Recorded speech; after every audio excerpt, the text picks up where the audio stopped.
Bonjour et bienvenue dans cette vidéo sur le thème du découragement. Pour illustrer mon sujet, je vais vous raconter l'histoire de Max, un jeune youtubeur passionné de skateboard.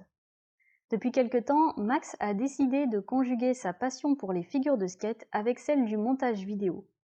Il réalise de courtes vidéos qu'il publie sur YouTube. Sa passion est communicative. Les premières personnes qui voient ses vidéos sont enthousiastes.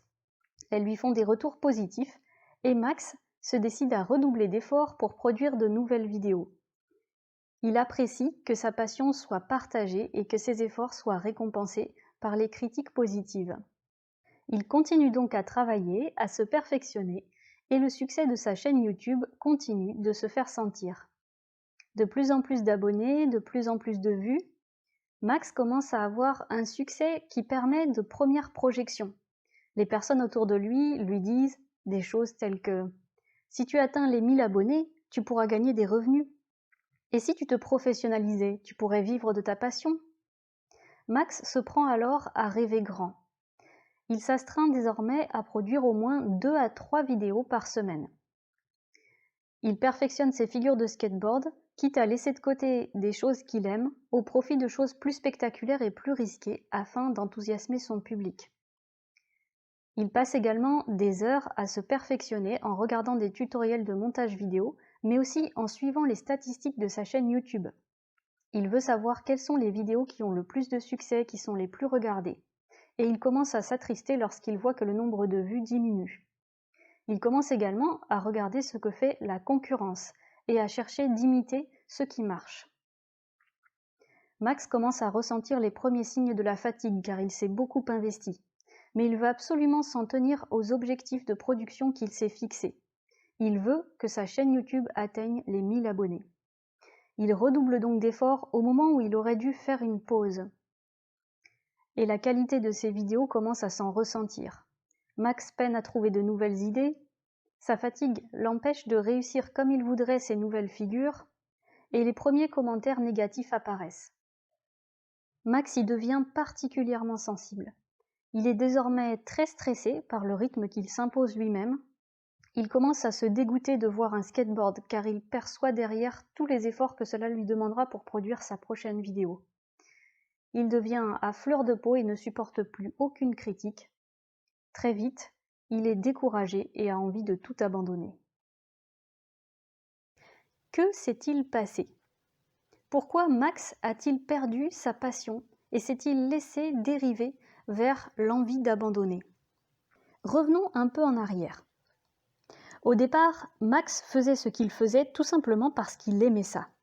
Il aimait le skateboard, il se passionnait pour la découverte du montage vidéo et il a tout naturellement décidé d'allier les deux. Puis, il a eu des premiers retours. Les personnes étaient enthousiastes de ce qu'il faisait et Max a pris conscience que l'action qu'il menait pouvait lui valoir de l'appréciation de la part d'un public. Peu à peu, il a glissé de la joie de faire ce qu'il faisait à celle d'être apprécié pour ce qu'il faisait. Ensuite, au moment où Max a commencé à se fatiguer, il a voulu redoubler d'efforts pour continuer. Il n'a donc pas écouté son besoin de repos, pourtant important. Enfin, Max a fini par se projeter dans des rêves encore trop grands et inaccessibles. Il a voulu bâtir des plans et se fixer des objectifs pour y parvenir. Et comme son but était très grand, ses objectifs étaient très exigeants. Il s'est astreint à un rythme de productivité qui ne correspondait pas à son rythme naturel. Il a donc épuisé ses ressources physiques mais également mentales. Il n'avait plus d'idées et se contentait de recopier tout bêtement ce qu'il voyait dans les vidéos de la concurrence. Max est tombé dans des pièges dans lesquels nous aussi, nous pouvons facilement tomber. Alors, comment faire pour éviter ces pièges et garder notre enthousiasme lorsque nous pratiquons une activité ou que nous nous lançons dans une entreprise ? Gardons à l'esprit ces principes. Déjà, que notre activité ait un sens en elle-même. Faisons ce que nous faisons tout simplement parce que nous aimons le faire, sans attendre de retour de la part d'un public. Restons à l'écoute de nos besoins.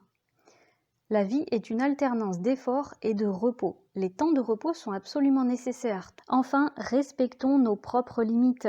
Se fixer des objectifs ambitieux est intéressant car cela nous permet d'évoluer. Mais lorsque l'objectif est trop grand ou lorsque nous souhaitons l'atteindre trop vite, nous sommes exigeants avec nous-mêmes et nous nous posons trop d'objectifs ou alors des objectifs qui nous contraignent à un rythme incompatible avec notre rythme naturel. Voilà, j'espère que le rappel de ces 3 principes simples pourra vous être utile.